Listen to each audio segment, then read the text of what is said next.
11 మంది టీవీ ఆర్టిస్టులు ఇన్ఫ్లుయెన్సర్లపై case. Betting apps ప్రమోషన్సే కారణం. కేసు ఫైల్ చేసిన పంజాగుట్ట పోలీసులు ఓ ప్రైవేట్ ఉద్యోగి ఫిర్యాదు ఆధారంగా.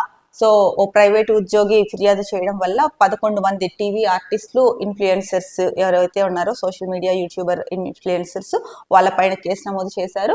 బెట్టింగ్ యాప్స్, ముఖ్యంగా బెట్టింగ్ యాప్స్ ప్రమోట్ చేయడమే ప్రధాన కారణం వీళ్ళ పైన కేసులు నమోదు చేయడానికి. పంజాగుట్ట పోలీసులు అయితే కనుక వీళ్ళ మీద కేసులు నమోదు చేశారు. ఈ నేపథ్యంలోనే అంటే దీనికి సంబంధించి బెట్టింగ్లతో బాగుపడినట్లు చరిత్రలో లేదు అని చెప్పేసి హీరో సంపూర్ణేష్ బాబు అయితే కనుక చెప్పారు.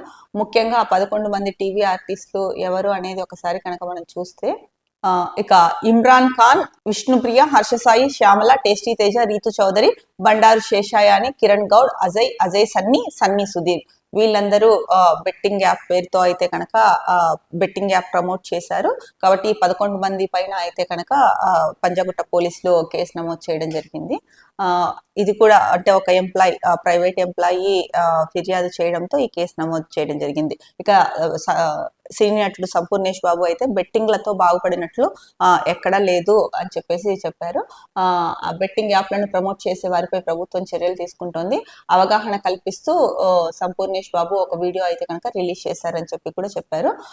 ఇప్పటికైనా సరే ఎవరైతే సోషల్ మీడియా ఇన్ఫ్లుయెన్సర్స్ ఉండొచ్చు, లేకపోతే ప్రజల్ని ఎక్కువగా ప్రభావితం చేసే వ్యక్తులు ఎవరైతే ఉన్నారో వాళ్ళు ఇటువంటి బెట్టింగ్ యాప్స్ లేకపోతే ఏవైతే హానికరమో ఇలాంటి వాటికి దూరంగా ఉండాలని చెప్పేసి అవగాహన కల్పించాలి. కానీ ఇలాంటి చెడు వాటిల్లోకి బెట్టింగ్ యాప్స్ ద్వారా ఎంతమంది బలైపోతున్నారో మనకి చూస్తూనే ఉన్నాము. అంటే బెట్టింగ్ యాప్స్ తో అప్పుల పాలైపోయి సూసైడ్ చేసుకుంటున్నారు. ఇలాంటి వార్తలు ఈ మధ్య తరచుగా కనిపిస్తూనే ఉన్నాయి.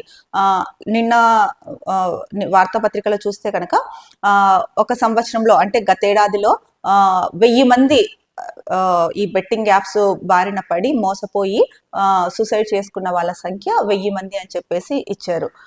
మరి అలా చూసుకుంటే ఎన్ని కుటుంబాలు చితికిపోతున్నాయి ఈ బెట్టింగ్ యాప్స్ మాయలో పడిపోయి మోసాలకి.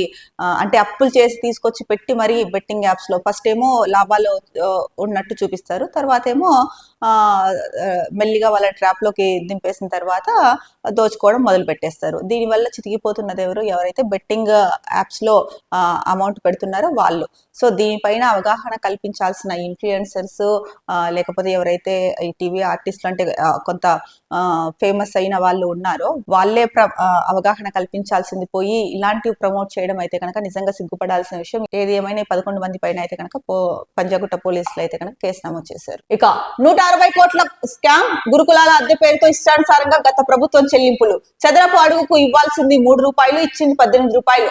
అద్దె భవనాలు అధికంగా బీఆర్ఎస్ నేతలు వారి బంధువులవే. పరోక్షంగా వారికి మేలు చేసిన గత కేసీఆర్ ప్రభుత్వం, విజిలెన్స్ విచారణకు సిద్ధమవుతున్న రేవంత్ సర్కార్. సో గురుకులాల అద్దె పేరుతో అయితే కనుక 160 కోట్ల రూపాయల స్కామ్ జరిగిందని చెప్పేసి చెప్తున్నారు.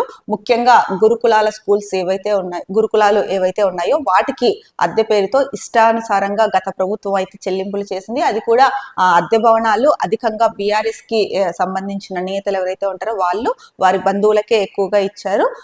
చదరపు అడుగు ఇవ్వాల్సింది రూల్ ప్రకారం చదరపు అడుగు 3 రూపాయలకి ఇవ్వాల్సింది 18 రూపాయలకి ఇచ్చారంటే ఏకంగా. సో అంటే పరోక్షంగా వారి బంధువులకు ఎవరైతే కొంతమంది నేతలు ఉన్నారో వాళ్లకు అనుకూలంగా వాళ్ళకు మేలు చేసే విధంగా కేసీఆర్ ప్రభుత్వం అయితే కనుక ఇలా చేసింది అని చెప్పేసి చెప్పారు. ఇక దీనిపైన విజిలెన్స్ విచారణకు రేవంత్ సర్కార్ సిద్ధమవుతోంది అని చెప్పేసి ఇచ్చారు. మరి అంటే ఒక క్వశ్చన్ మార్క్ అయితే పెట్టారు కానీ ఇంకా కన్ఫర్మ్ గా చెప్పలేదు విజిలెన్స్ విచారణకు వెళ్తున్నారా లేదా అన్నది. వెళ్లే అవకాశం ఉంది అన్నట్టు అయితే కనుక చెప్తున్నారు. మరి 160 కోట్ల రూపాయల స్కామ్ అన్నది చాలా పెద్ద విషయం. అందులో చదరపు అడుగుకి 3 రూపాయలు ఎక్కడ, 18 రూపాయలు ఎక్కడ, ఎంత వాళ్ళ బంధువులకు మెయిల్ చేయాలైతే అంటే మాత్రం ప్రభుత్వ సొమ్ముని కొల్లగొడతారా? పర్సనల్ గా మీకున్న డబ్బులు ఇచ్చుకొని వాళ్ళని పైకి తెచ్చుకోండి, అంతేగాని ఇలా ప్రజాధనాన్ని దుర్వినియోగం చేసే హక్కు ఎవ్వరికీ లేదు. ఇకపై పొట్టి శ్రీరాములు యూనివర్సిటీ సురవరం ప్రతాప్ రెడ్డి యూనివర్సిటీగా మారిందని చెప్పొచ్చు.